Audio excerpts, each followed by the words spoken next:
Hello everybody and welcome to Storm Raids, and today I'm back with book haul part 3.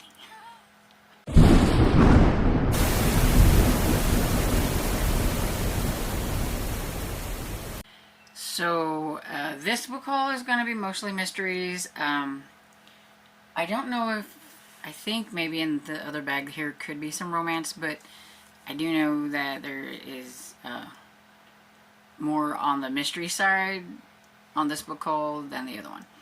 I was waiting on this one because I wanted to wait for March Mystery Madness to haul my mystery books because I thought, it would go with that.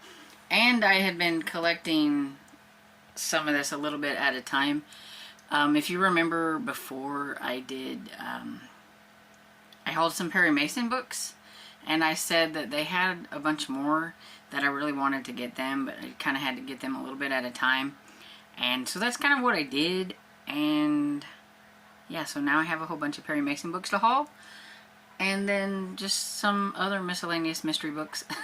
So I will be starting with the Perry Mason books. Now I did notice, like, they were in like these collectible bags, so they had like 8 per like bag, and there's a price on them. I do now know that they had some of them strategically put in so that you couldn't tell how damaged they were. But for the most part, it's not bad. Each book didn't cost over probably about close to $2. Probably not even quite $2 a piece. But there are some that I will have to look for replacements for in the series. I'm still looking for number 1. But I think altogether with the books that I hauled previously, I have about 45 out of the 80 something that's in the series. I think there's like, I don't know, 85 or so in the series. And so this is what I have. And then I did have a couple repeats that I didn't, realize, but they wouldn't have mattered because, I mean, they were in these bags and you couldn't like take them out and say, oh, I don't want this one, can I have this? So you just had to take what they were. But anyway, so like here's 2 that I have the same book of, and this is The Case of the Howling Dog. Now these are Perry Mason, so I'm not going to say Perry Mason every time, and it's Earl Stanley Gardner, and I'm not going to say that every time. I'm going to try not to anyway. But I do have 2 of The Case of the Howling Dogs. So this one is from the 1950s, and this one's from the 1960s. And I think I'm probably going to keep this one and maybe sell this one and see if I can make a couple bucks off of it.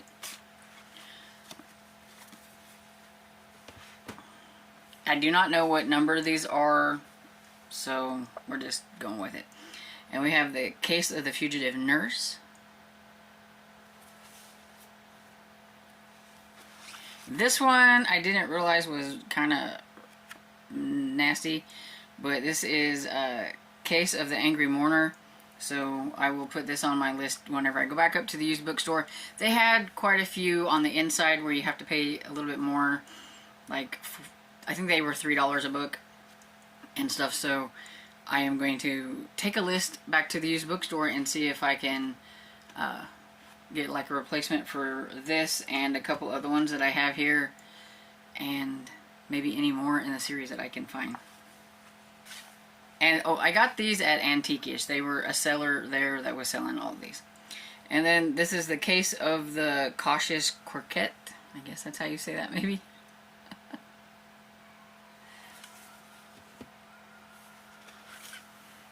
And then we have The Case of the Caretaker's Cat. There's me one with a cat on the cover.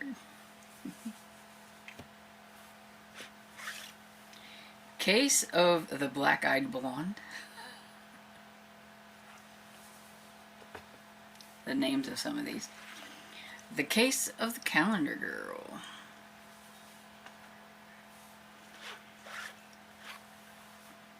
This is The Case of the Drowsy Mosquito.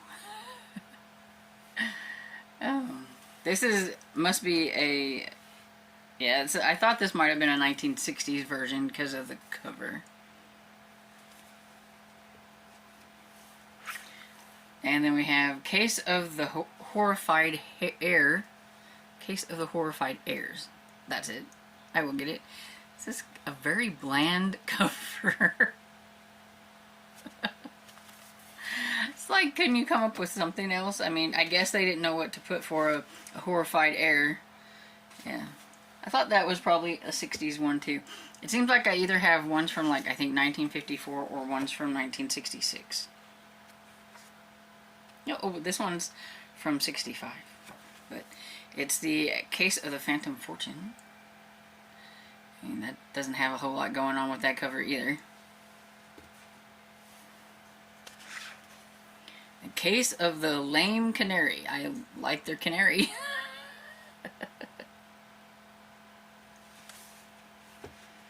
I will say something. They are definitely musty, mildewy, or whatever, and I'm going to have to get a gigantic deal of baking soda and put some of these in bags and see if I can get some of the smell off of them, because whew. And we got the Case of the Blonde Bonanza.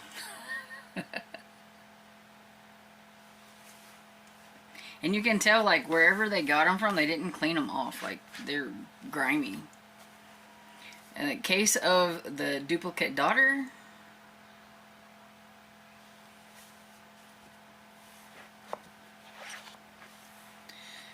Case of the Singing Skirt.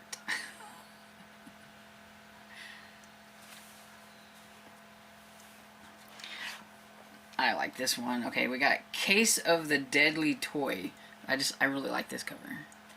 So let's see, where's this one from? Let's see, what year? Well, see, this one is from 1961. So the 61 has a better cover than the 66 ones. And we have the Case of the Gilded Lily.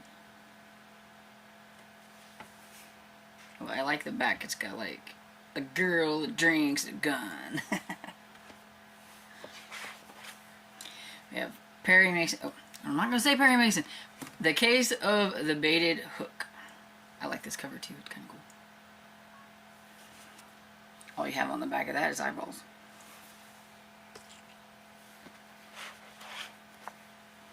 Case of the Rolling Bones.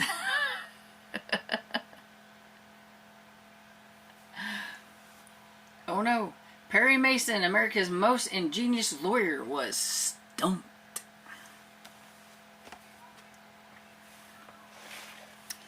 Then we have the Case of the Waylaid Wolf. The titles, they crack me up. Move some forward. Now here is a couple that I will have to replace, that they had them strategically put in so that I couldn't tell that they were, and you can tell these two must have been on top of each other. But this one was the Case of the Shoplifter's Shoe. I mean, it's perfectly readable, but for collecting wise, I am going to have to replace them. And this is Case of the Careless Cupid.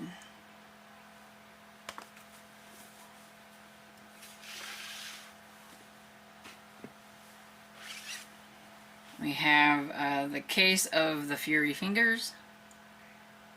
It's definitely more of a modern looking cover. Like, I say modern, but it's probably 66 or something. 68.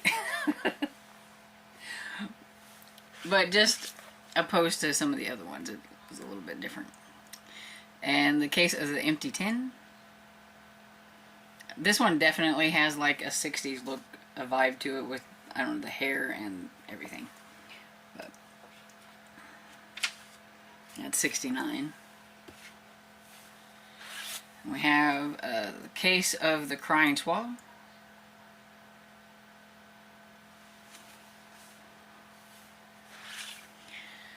Case of the Queenly Contestant.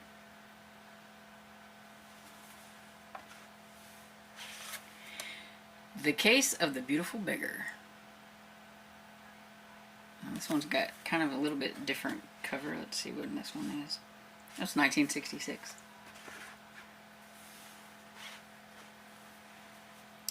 The Case of the Fabulous Fake.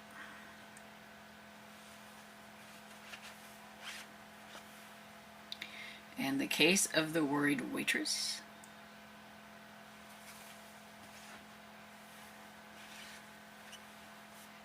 And we have The Case of Ice Cold Hands. It's like these are different than the ones I have. Ones with the silver, and now I got ones with like gold or whatever. Let's see. And the gold ones are from 1964. So like the silver ones were from 1950s, and so these ones are from 1964. Case of the Dubious Bridegroom.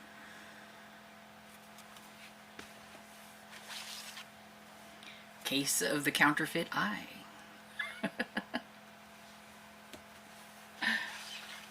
Case of the Mischievous Doll.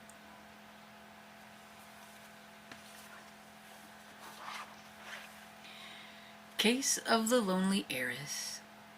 Bummer. To be an heiress and alone. The Case of the Amorous Ant. And The Case of the Drowning Duck. And I know that it looks like it's really messed up like right through there, but it's the bubbles or whatever. It's a little messed up over on here, but that's all bubbles. Yeah.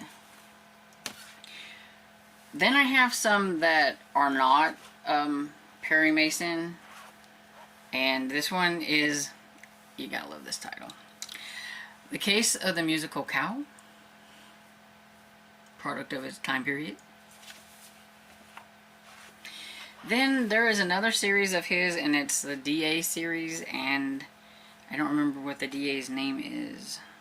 I don't know if it's the DA Doug Selby. So it's like the DA Selby series, I think. And so this is the DA Takes a Chance. This one's a little rattier. Inside too. Oh, there. There is a postcard. When's the postcard from? Doesn't have a date. But camping out. Thought maybe they'd have a date of like the postcard. I was curious how long the postcard had been in there, but yeah, this one's a little ratty. But you know, that's what happens when you have to buy like the whole pack. And then we have Case of the Smoking Chimney. And it says, too many people were sure they knew the killer. And I think this is just one of like, he had some that were just standalones, and I think that might be what this is. Then there was 4 books from his other name, because he also was A.A. Fairs. And so I have, okay, so Some Slips Don't Show by A.A. Fairs. And let's see, when are these from? Oh, it has like one of those detective cards in it, like you could maybe join the book club and get books. Cool. It's from 1961. So this one is Fisher Cutbait. Now I've showed this one off in one of my March Mystery Madness books or videos. We have Cat Prowls at Night, and then Fools Die on Friday, and that is all of the Perry Mason, or I guess you could say all of the Earl Stanley Gardner books, and 4 with him as A.A. Fairs. It's quite a few. I am clearing off one of my small bookshelves that I had some of my kind of romance things. I think I'm going to make it my mystery shelf because I don't really have one, and put them over there once I clean them up a bit, because yeah. And anyway, so moving on. I did find some books when like I went to the used bookstore. A lot of these are from the used bookstore. Like I said in the other videos, you give them a donation. They have the outside bin, and so I found Best Detective Stories of the Year, edited by Anthony Boucher. It's the 19th annual collection, and it has like Ellery Queen, Lillian Jackson Braun, Patricia Highsmith, a lot of these other names I've never heard of. Borden Deal, Jack Ritchie, Barry Perron, Charles Einstein, you know. Yeah, a lot of names in here I've never heard of. And so I'm kind of curious about it. It was a library edition, but it's the first edition from 1964. And yeah, you know, just out there saying, grab me because I'm free, pretty much. So there we go. And then Death Is Now My Neighbor, Colin Dexter. I have a few of the Inspector Morris books back here somewhere on a shelf and everything. So I couldn't find number 1. I've been wanting to read it, but I couldn't find number 1. So I actually found it at the used bookstore, and you will be seeing it here in a minute whenever I get to the bag that it's in. I had to buy that one, I think, but I still got it because I was like, ooh. And so I know this person is more popular for Name of the Rose, I believe, which I haven't read, but this is Wishlists Pendulum, and I probably butchered that, by Umberto. I don't know if it's Eco, I don't know, but this one was out there, and it's not in too bad condition, and it's from 1988. And so I don't know, has anybody ever read this author? Let me know if his book's any good. I've never read, so. And then I found a couple other Patricia Cornwell books. We got Body Farm and The Last Precinct, which I think are both Scarpetta books. Since I'm starting that, I thought, why not grab some? Yeah, okay, Scarpetta books. And so there's that. Then I have my bag. See, these are the bags that they hand you. They're like, here, have a bag and go at it. Not all of these came from there, though. I just used the bag.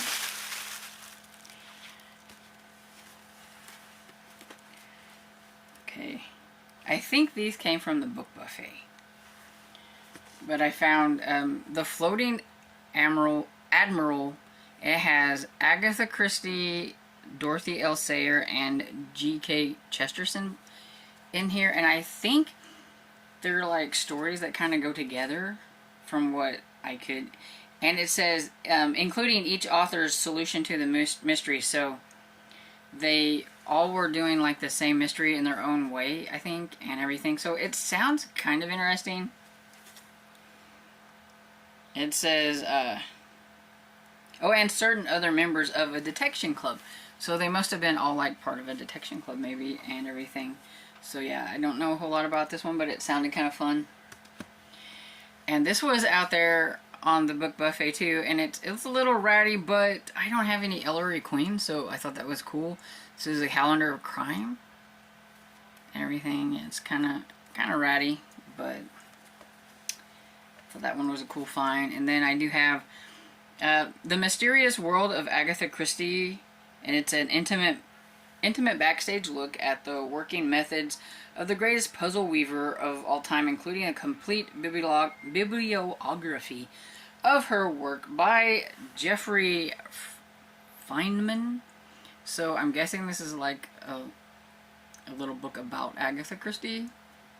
And I thought it was kind of fun. It says the suspect and energetic woman in her 80s, once a redhead, now with a halo of white, twice married. Her only particularity, she refuses all interviews and for photographs. Murder victims from over 100 men and women of every age and description in locations as far as Istanbul and England, and at times as different as the 70s to ancient Egypt. The weapon, an untiring pen that can compose 3 novels a year, and a mind that can spin out intricate plots after intricate plots. The verdict, guilty of entertaining millions of avid fans for over 55 years. And that was back whenever this was published, so she's been entertaining fans a lot longer than that. And this was a first award printing from 1975. So yeah, so it's kind of like a biography of Agatha Christie. And since I was starting this series this year on March Mystery Madness, I seen these like really cool editions. They were $3 inside the used bookstore. And so I don't remember which is first, but I have the first 2 Philip Marlowe books, and so these are the next one. So 3 and 4. I just don't remember if it's 3 and 4 or 3 and 4. But we have The Lady in the Lake and The High Window by Raymond Chandler.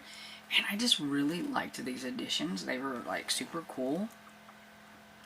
They had a few more of them, so I may have to go back and get them. It won't be for a while, but I may need to do that. I've got to make some space here. And where are they? Did I bury them? Ah, there they are. I wanted to go ahead with these since we are just did Perry Mason. So I was looking for, I got these on the inside too. I was looking for number 1, but they didn't have number 1. And I already had number 2. So I think this is number 3, which is The Case of Lucky Legs. And then I think I have number 4, but I needed number 5. It was either number 5 or number 6. I don't remember. But it's The Case of Dangerous Dowager. So I just went ahead and picked those up since they were like $3 a piece. So I'm going to add those to my Perry Mason stack. And I didn't know this person, but it looked like a cool mystery. And then when I was... Excuse me. Okay, sorry. My father's building him a cabinet of some sort downstairs. So if you heard some hammering there, that's what that was. I told him, you're going to have to hold it until I get done with this video, please. Okay, so I didn't know who this was until I looked him up, and then he's the one that wrote the Tinker Tailor Soldier Spy, something like that. Anyway, so this is A Murder of Quality by John Le Carre. Yeah, this guy right here. But yeah, so I thought that was kind of cool find. I don't really know nothing about him, but it was a mystery of sorts, so it had to go in my pile. And then these 3 books I found at the little flea market that was beside the Restore. That we went to the Restore, and I was like, let's just go in there and look. And I almost missed these, but he wouldn't let us use the card unless we had $5 worth of books or $5 worth of anything. And I had only had at that time, I think $1. I think maybe $1, $1.50 in books, and then my dad was buying something that was $1. And so I'm like, well, let's see if I can find something. So I was looking around, and then I found these. So I'm really glad that I had to go back and look around, because these are sort of like, I would guess maybe more like a Pulp Fiction type of find. And so we have Crykill by Wenzel Brown. I just really like these covers. They're super cool. And then we have The Young and the Violent. And then The Hovering Darkness. And this is by, well, I think I forgot to say this was by Vinpackers, which I've never heard of any of these people. But this is by Evelyn Berkman. And it says, one of Miss Berkman's fine, luscious, romantic scarers. It sweeps you right along. So this may be more like maybe a bit of horror, maybe romantic suspense of some sort. I'm not sure. Maybe a little gothic. I don't know. Does anybody know? Because I don't.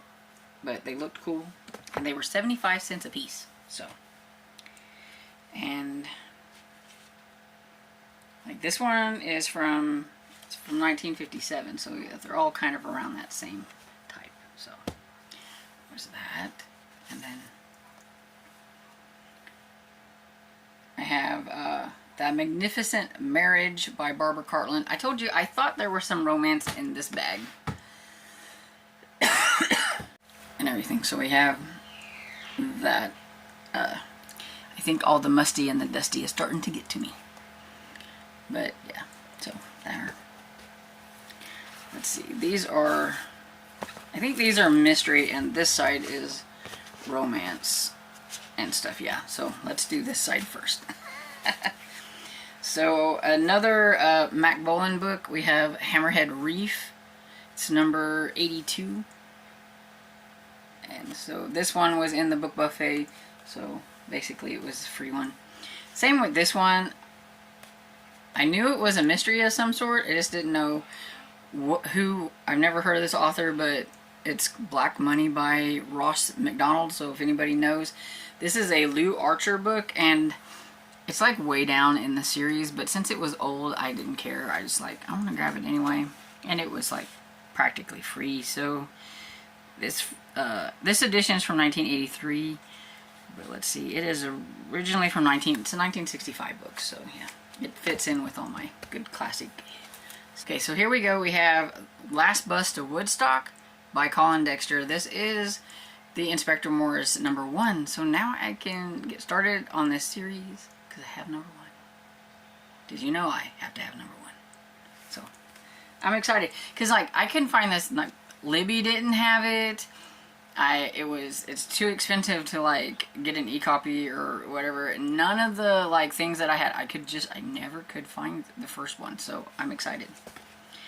And then I think this is kind of a suspense type novel, and this was one that I got because I needed another. It was 50 cents and I needed like the extra books to get that $5, and this was Something Dangerous by Patrick Redman. So I don't know, it just had a creepy looking mansion or whatever, so I figured it had to be, you know, interesting maybe.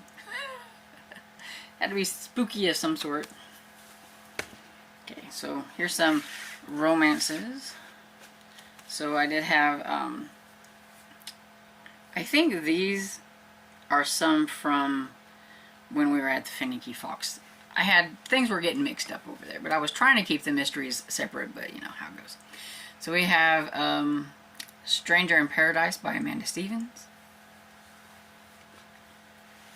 And The Honey is Bitter by Violet Winspear.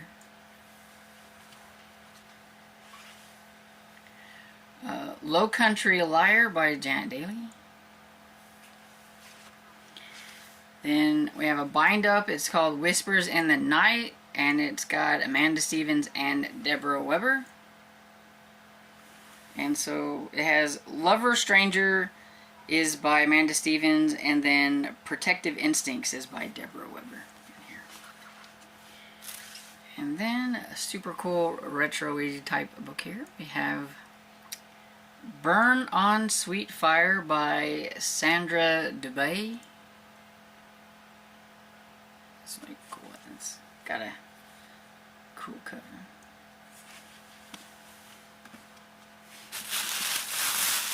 And I got a couple more. We're getting close to the end. I have Lullaby. It's by Ed McMain. It's a 87th Precinct series book. It was in the book buffet for cheap. The same as this one. It's a library copy that they had, but it's Roomies by Peter Benchley, who is the author of Jaws. So I thought that might be kind of cool to get. And then this one was out on the book buffet as well, so why not, was Patricia Cornwell's Trace. And I'm pretty sure it's a Case Carpetta book too. I think, yeah.